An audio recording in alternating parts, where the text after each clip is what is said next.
Election commission থেকে কেন visit করা হচ্ছে, কি কারণে ভিজিট করা হচ্ছে, আপনার এলাকায় কেন ভিজিট হতে পারে এবং ভিজিট হওয়ার মেন যে কারণ, কি কি লক্ষ্য দেখে সেই এলাকায় ভিজিট হচ্ছে এবং ভিজিট হলে আপনার করণীয় কি, তাছাড়া অনলাইন সম্পর্ক এবং এই যে বিশেষ করে মৃত ভোটার দিনের পর দিন বেড়ে যাচ্ছে, আগে একরকম ছিল এখন একরকম হচ্ছে, সেই সমস্ত সম্পর্কে আলোচনা করব এবং কারা দায়ী এই ইলেকশন কমিশনের থেকে ভিজিট করানোর জন্য। এই নিয়ে দেখবেন, আমি কয়েকটা প্রায় দিন আগে 10 থেকে 15 দিন আগে আমি একটা ভিডিও আপলোড করেছিলাম আমার চ্যানেলে। হ্যাঁ, যে অনেকে নিজের বাবা মা ছাড়া অন্য কোনো কাউকে দেখিয়ে ভোট করা হচ্ছে। আপনারা নিশ্চয়ই নিউজ চ্যানেলে বর্তমানে সেগুলো দেখতে পাচ্ছেন। নিউজ চ্যানেল থেকে ইন্টারভিউ নেওয়া হচ্ছে, ওনারা অনেক বড় বড় চ্যানেল, আর আমরা তো ছোটো ছোটো চ্যানেল। আমাকে অনেকে উল্টো পাল্টা বলেছিলেন, বলার পরে আমি চাই না যে আমার চ্যানেলে এমন কোনো ভিডিও আপলোড করার পরে যে মানুষের কারোর মনে আঘাত হয় বলে আমি ভিডিওটাকে প্রাইভেট করে দিয়েছিলাম আমি। হ্যাঁ, কারণ আমি চাই না যে এমন কোনো ভিডিও, সেটা আমি সত্যি কথাই বলেছিলাম, বিশেষ করে কারণ আমি বলেছি বারংবার যে গ্রাউন্ড ফিল্ডে যাওয়ার পরে একমাত্র কি কি দেখতে পাই সেই সমস্ত কথাবার্তাগুলো কিন্তু আমি আপনাদের সামনে আপলোড করি। ভোটারদের সমস্যা আমি শোনার চেষ্টা করি আর তার সলিউশন খোঁজার চেষ্টা করি যে কী কী, আর যদি না পেয়ে থাকি সেটা আমি উপর থেকে ফোন করে আপনাদের সামনে তুলে ধরি যে সমস্যাটা কি। এই যে আহ, একটা মানুষ যখন স্থানান্তরিত হচ্ছে এক জায়গাতে আগে যখন আসছে, তখন তার একটা পরিচয় লাগে। সেই সমস্ত পরিচয় থেকে কিন্তু মানুষ একটা ভোটার হন, বাবা হোক বা মায়ের হোক, গার্জেন একটা পরিচয়। এই নিয়ে তো অনেক কিছুই আপনারা দেখতে পাচ্ছেন, আমি সেই সমস্ত নিয়ে আমি কিছু বলছি না। হ্যাঁ, এই সমস্ত যখন দেখছেন যে ভোটাররা তার নিজের এলাকায় ভোট হয়েছে ঠিকই আছে, কিন্তু তার বংশ পরিচয়টা মানে সামঞ্জস্যপূর্ণ হচ্ছে না, তখন ইলেকশন কমিশন থেকে কিন্তু বারংবার আমাদেরকে বলা হচ্ছে যে পুরোপুরি প্রপার ডেটা কিন্তু সাবমিট করতে হবে, এর মধ্যে কোনো চালাকিবাজি আমাদের চলবে না। আর চালাকিবাজি যদি চলা হয় মানে চলে এখানে, হ্যাঁ, মানে একটু অন্যরকম ভাষায় আমি বলছি, যদি এর মধ্যে চালাকি চলে বিশেষ করে, তাহলে কিন্তু অবস্থা প্রচণ্ড পরিমাণে খারাপ হয়ে যেতে পারে বিরোধের। দেখেন, প্রথম কথা হচ্ছে কোনো রাজনৈতিক উদ্দেশ্যে কোনো কথাবার্তা আমি বলার আমার কোনো উদ্দেশ্য এখানে নেই, কারণ আমি একটা সরকারি কর্মচারী এবং এখন আপাতত আমি ইলেকশন কমিশনের আন্ডারে কাজ করছি। তার আগে আমি ওয়েস্ট বেঙ্গল গভর্নমেন্টের আন্ডারে আমি কাজ করি। দুটো গভর্নমেন্টেই আমি ভারতবর্ষে একজন স্বাধীন নাগরিক। হ্যাঁ, ব্যাপারটা হচ্ছে এই যে দেখেন মৃত ভোটার আপনারা দেখছেন যে এক সময় এক সংখ্যা ছিল, দিন দিন সেটা আরও বেড়ে যাচ্ছে। আমাদের কাছ থেকে প্রেশার দিয়ে দেখেন, যদি শুধু নট লিঙ্কের ভোটারটা আমি বাদ দিলাম, যদি শিফটেড ভোটার থেকে শুরু করে তারপরে মৃত ভোটার থেকে শুরু করে এই সমস্ত ভোটার, আরও অ্যাবসেন্ট ভোটার থেকে শুরু করে এগুলো যদি কাউন্ট করা হয়, এটা কিন্তু অনেক একটা সংখ্যায় দাঁড়িয়ে যেতে পারে। এটা তো দিনের পর দিন ইনক্রিজ হয়ে যাচ্ছে। আর আমাদের মতো বিরো যারা আছেন, টোটাল যে সমস্ত 12টা স্টেটে আপাতত যে হচ্ছে এসআইআর হচ্ছে, তার মধ্যে আমাদের পশ্চিমবঙ্গ আছে 4 নাম্বার। 4 নাম্বার থাকার সবচেয়ে বড় কারণ হচ্ছে অনেক ভোটার, একটা হিউজ সংখ্যক ভোটার কিন্তু আমাদের পশ্চিমবঙ্গে আছে, প্রায় 7 কোটি প্লাস ভোটার যতটুকু আমি যা জানি। সেখানের জন্য একটু লেট হতেই পারে। যে সমস্ত স্টেটগুলো আমাদের আরও আগে আছে সেইগুলো এই যে ফর্মটাকে অনলাইনে টোকার ক্ষেত্রে সেই তাদের ভোটার কিন্তু সংখ্যা আমাদের থেকে অনেকটাই কম আছে। আচ্ছা, এইবারে বলি, বিশেষ করে দেখেন যে সমস্ত ইলেকশন কমিশনরা যখন দেখছেন যে ওই সমস্ত বুথে এই শিফটেড ভোটার থেকে শুরু করে অ্যাকচুয়ালি বাদ পড়া যেগুলো প্রকৃতি, আমি লিঙ্কের কথা কিন্তু বলছি না। লিঙ্ক টোটাল 3 রকম হতে পারে, একটা হচ্ছে সেলফ, একটা হচ্ছে প্রয়োজনে, একটা হচ্ছে নট লিঙ্ক, মানে কোনো ম্যাপিং নেই যার।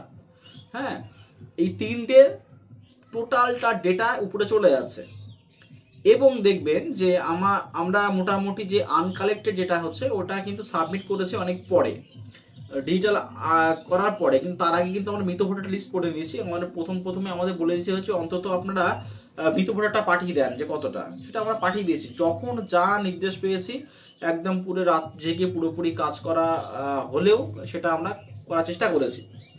এখন ব্যাপারটা হচ্ছে যে এই যে বিএলওদের নানান ধরনের চিন্তা ভাবনা, হ্যাঁ, একটা জায়গায় একটা মানে মৃত ভোটার নেই এরকম তো জায়গা হতে পারে না, দুই একটা তো হতেই পারে এরকম। সেই সমস্ত জায়গায় যখন সন্দেহজনক হয়েছে, বিশেষ করে সন্দেহজনক হওয়ার পরেই কিন্তু ইলেকশন কমিশন থেকে ভিজিট ওই সমস্ত এলাকায় এসছে। সন্দেহ কোথায় কোথায় হয়েছে, একটা হচ্ছে মৃত জায়গার থেকে সন্দেহ হয়েছে, শিফটেড থেকে সন্দেহ হয়েছে যে একটা বুথে মৃত বা শিফটেড ভোটার নেই, এটা হতে পারে না। তারপরে হচ্ছে কি সেলফ প্রজেনিতে সন্দেহ সব থেকে কম।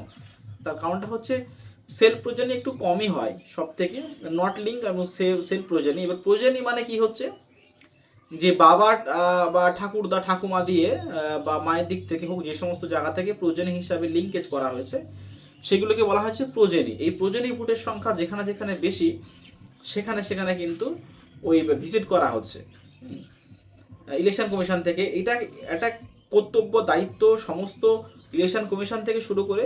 আর আমরাও চাই যে এই এসআইআর যে প্রক্রিয়া এটা হচ্ছে, এটা হচ্ছে সুষ্ঠুভাবে স্বাভাবিকভাবে একদম পুরো নির্বিঘ্নে, মানুষ ইচ্ছাকৃত ভুল ছাড়া অজান্তে ভুল তো তার মধ্যে থাকবে, কারণ আমরা মানুষ, আমি আগের দিন বলেছি লাইভে, সেই সমস্ত ভুল যত কম সংখ্যক করে বারংবার চেকিং করে সেটাকে সুষ্ঠুভাবে সম্পূর্ণ করা কিন্তু এটা দায়িত্ব। শুধু আমরা নিচের মহলে মানুষ না, তার থেকে অনেকেই কিন্তু এই দায়িত্বগুলো নিচ্ছেন।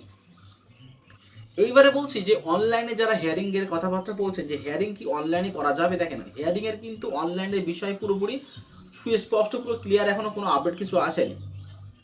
কিন্তু যতটুকু যা মনে হচ্ছে যারা বিদেশে আছেন বিশেষ করে তাদের তো আসাটা খুবই সমস্যা হয়ে যাবে, কিন্তু যারা স্টেটে মানে আমাদের ইন্ডিয়ার মধ্যে আছেন মিনিমাম 7 দিন তো সময় থাকবেই হিয়ারিংয়ে মানে অ্যাটেন্ড করার জন্য। আপনারা যদি ফিল্ডে আসতে পারেন অন ফিল্ডে, তাহলে সন্দেহ একটা অনেক কম হবে এবং তার সঙ্গে আপনাদের ভোটার লিস্টে যে এসআইআর যে নাম প্রক্রিয়া যেটা আছে সেটা ওঠার একটা খুব ভালো সম্ভাবনা থাকবে। কারণ যে বিশেষ করে প্রয়োজনী যারা আছেন তাদেরই ম্যাক্সিমাম হিয়ারিং, প্রয়োজনী না, যারা নট লিঙ্কের যারা আছে, নট লিঙ্কে যারা আছেন তাদের ম্যাক্সিমাম হিয়ারিংয়ের চান্স সব থেকে বেশি। প্রয়োজনী যারা আছেন তাদের হচ্ছে ম্যাক্সিমাম যারা দেখবেন যে 50 ইয়ার্স হয়ে গেছে প্লাস প্রয়োজনী হিসাবে, বাবা এবং বাবা মার সঙ্গে সন্তানের গ্যাপ বিটুইন 18 to 45-এর মধ্যে ছাড়া, 45+ এবং 18-এর নিচে যদি আছে সেই সমস্তগুলো হতে পারে। এবারে আপনাদের যদি কোনো 50 বছর হয়ে গেছে প্রয়োজনী নেই, প্রয়োজনী দিয়ে আপনার করাচ্ছেন মানে বাবা মা ঠাকুরদা ঠাকুমা যে লিঙ্ক করাচ্ছেন, সেগুলো কিন্তু অবশ্যই আপনার ডকুমেন্টসগুলো কাছে রাখবেন। কী ডকুমেন্টস রাখবেন? যে আপনারা প্রমাণ করাতে পারেন যে আপনাদের 2002 সালের আগে কোথাও ভোট ছিল, একদম 100% গ্রান্টেড, এই নিয়ে কোনো চাপ কিছু হবে না।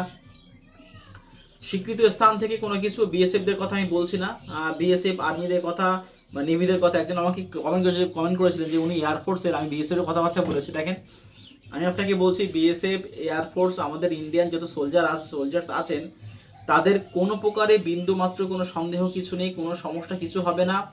আপনারা অনলাইনে হোক অফলাইনে হোক কোনো চাপ নেই ওই নিয়ে কোনো চাপ নেই আপনাদের, একদম পুরোপুরি 100% আমাদের, আপনারা হচ্ছে আমাদের রক্ষা করেন, হ্যাঁ, শত্রু থেকে। সেখানে হচ্ছে আপনাদের এসআইআর নিয়ে কোনো প্রশ্নই ওঠে না, হ্যাঁ, ওইটা বলাটা হচ্ছে একটু অন্যরকম ব্যাপার হচ্ছে, কোনো প্রশ্নই ওঠে না আপনাদের এসআইআর নিয়ে, বিশেষ করে আমি বলছি। তা এই সমস্ত ডকুমেন্টস কিন্তু আপনাদের রাখতে হবে, বিশেষ করে যদি ভোটার লিস্টটা কোনো প্রকারে পেয়ে যান, যদি বা অ্যাপ্লাই করেছেন যদি সেইগুলো থেকে থাকে। কালকে আমাকে একজন বলেছিলেন যে 65 ইয়ার্স ওনার ওল্ড, হ্যাঁ, বয়স বা 60 ইয়ার্স বয়স, ওনার কোনো ডকুমেন্টস কিছু নেই। ওই নিয়ে কোনো কিছু আমি পুরোপুরি খোলাসা এখনও পাইনি যে কি পুরোপুরি যখন আমি আমার নিজের স্যাটিসফাইড, যখন আমি কোনো আনসার যখন পাবো তখনই কিন্তু আমি পুরোপুরি আপনাদের সামনে এটা তুলে ধরবো। এইবারে যে অনলাইন স্ট্যাটাস চেক বারংবার কিন্তু সব থেকে বেশি আমার এখানে আসছে, এটা হচ্ছে অনলাইন বিষয়। দেখেন অনলাইন বিষয় যেটা হচ্ছে, আপনি অনলাইনে ফর্ম ফিল আপ করলে কোনো বিওর ক্ষমতা নেই ওটাকে আনকালেক্টেড করা। বারংবার বলছি, আনকালেক্টেড না করলে কিন্তু আপনাকে তিনটে বিষয় করতে হবে। একটা হচ্ছে ওয়াজ, মানে আপনি প্রয়োজনে আছেন কিনা সেলফ প্রয়োজনী, বা আপনি বাবা মা ঠাকুমাদের লিঙ্ক করাচ্ছেন কিনা, বা আপনার নট লিঙ্ক করাতে পারে। যদি নট লিঙ্ক আপনাকে করায়, আপনি একদম পুরোপুরি পাকা আমাদের স্থানীয়, পুরো একদম পুরোপুরি আপনার ভ্যালিড ডকুমেন্টস থাকা সত্ত্বেও যদি আপনাকে হেয়ারিংয়ে ডাক করাতে করায় তাহলে কিন্তু বিএলওর ব্যাপার আছে এখানে। কারণ বিএলওদেরকে নির্দেশ সন্দেহজনক ভোটার, বারংবার বলছি, সন্দেহজনক ভোটার যেগুলো আছেন একমাত্র সেইগুলোই। আপনি একটা কোনো মানুষকে তার প্রপার ডকুমেন্টস আপনি পাবেন এবং সেটাকে যদি আপনি হেয়ারিংয়ে পাঠান বা আপনি প্রপার ডকুমেন্টস পাচ্ছেন না, সেটাকে আপনি লিঙ্ক করান, এর সাজা কিন্তু বিশাল পরিমাণে। আপনি ভালো করে বুঝতে পারছেন। যেটা হচ্ছে আপনারা কিন্তু খবর এখন ভালো বুঝতে, মানে খবরে বিশেষ করে মিডিয়া বাড়ি বাড়িতে ভিজিট করে এই সমস্ত কিন্তু খবর তথ্য আপনাদের সামনে তুলে ধরছে। তা আজকে ভিডিও এই পর্যন্তই।